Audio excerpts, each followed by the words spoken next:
everyone, welcome back to my channel, and if you're watching this on Friday, happy National Donut Day. For Donut Day, this is not what this video is about, but I'm sharing it anyway. I made these solid bubble bath donuts. So the topping is actually Epsom salts, but it will give you a nice bubble bath. So I actually have expanded my product line to include bath bombs and solid bubble bath. Let me know if you want me to add videos on how I'm making those products. But meanwhile, I am still focused on soap. And next week, I made this Canada Day soap. So I'm planning to share that process with you next week. But meanwhile, for this week, I made this soap with sweet coconut fragrance oil. And you know what it smells like? This smells like that Hawaiian Tropic sunscreen. I love it.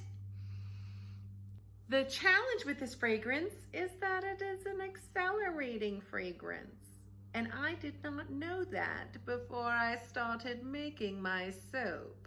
And maybe it's on the supplier's website, I'm not sure, but if it was, I had forgotten about it.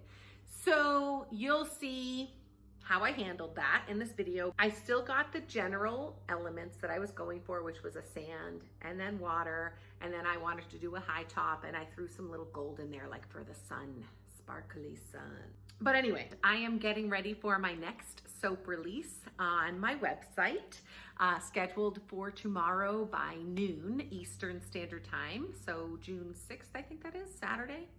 I don't know, is the 6th a Saturday? These days, all the days are just running together. I just know it's the first Saturday of the month. So I am going to head back and do that while you watch this video.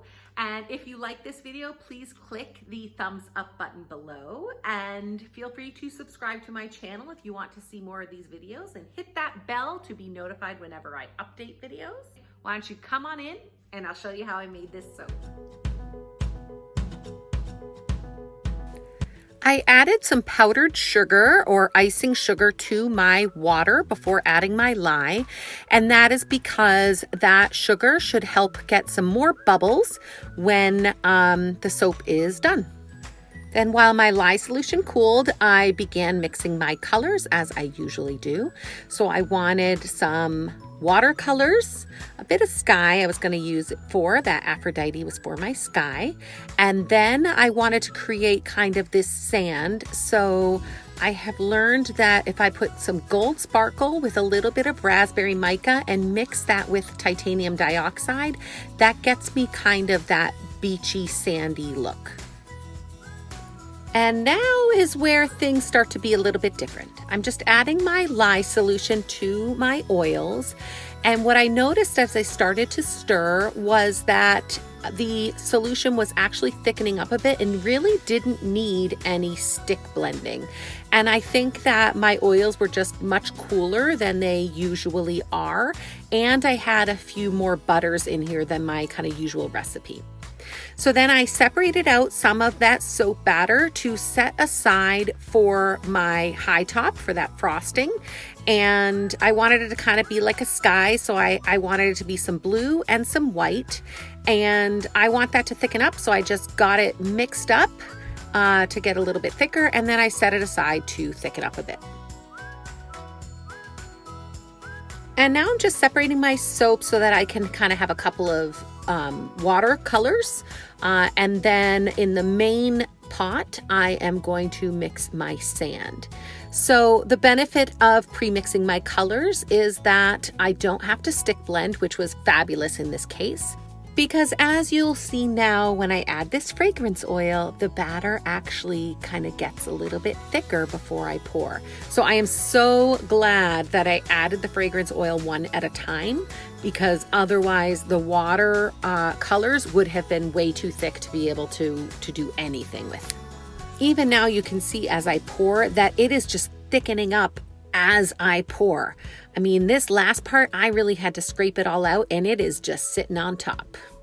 So given this is what's happening, I changed my plan. My original plan was to do an in the pot swirl with these two blues, but instead I decided, okay, I'm gonna just try adding the fragrance into both, and maybe I can stir them both with each hand, which didn't work out well. And then as you can see, it's just thickening up. So just kind of pouring them together into that mold to try to get them to mix as they are being poured in.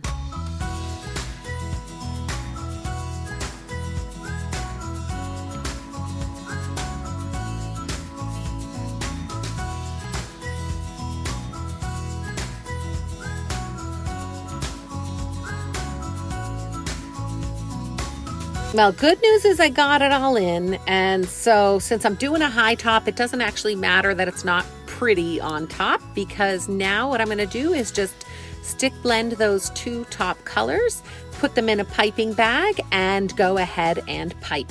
Now I did want some kind of rays of sun, so I took some of that Gold Sparkle mica and just kind of mixed it with a bit of oil and drizzled it into that bag. Now you can see here I have a little bit of trouble in the beginning because I kind of overfilled the bag, but I just didn't want to have to come back and re-add to that piping bag since I had multiple colors in there.